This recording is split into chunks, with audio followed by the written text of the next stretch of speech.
Why is the family important? Dane and Kimberly are first-generation immigrants from the Philippines. And I remember the Sunday they came to visit with their two kids with one on the way. And my wife that morning, she greeted them, she welcomed them, showed them how to check their children in, took them to the classrooms, explained what happened in those rooms, how to pick them up, what the Sunday was going to look like. They came back week after week, and every week we were sure to greet them and let them know we were glad that they were there. I remember after the baby was born, we were praying over him.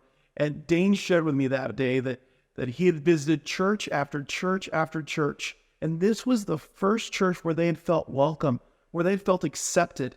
And it happened because we had taken the time to talk to them, to communicate with them, to spend time with them.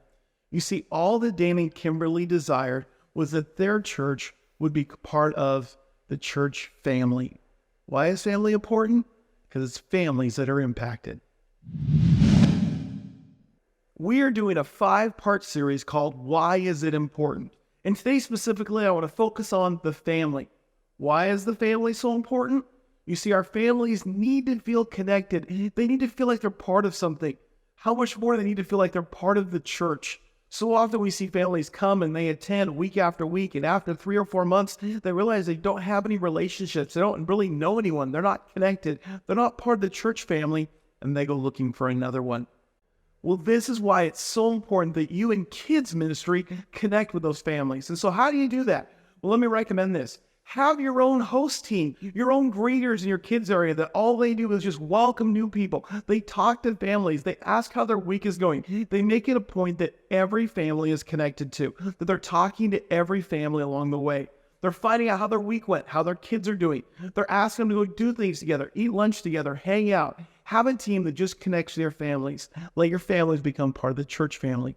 Additionally, I would recommend doing some extracurricular activities. Well, what does that mean? Do some family nights. That can be at your church. That can be somewhere else. But do something where you can invite other families to it. Give them a reason to get out of their house and hang out with other church families. And then make sure you're there. Connect with them. Get to know them by name. Connect them to other families. You don't have to be everybody's best friend, but you can help other people become friends. Build that family element within your ministry. Additionally, provide resources. Let them know that you're there for them, that you'll help them along the way. I try to make it a point every week if I can just add one more resource that I can give to parents. It helps them know that we care about what they're going through.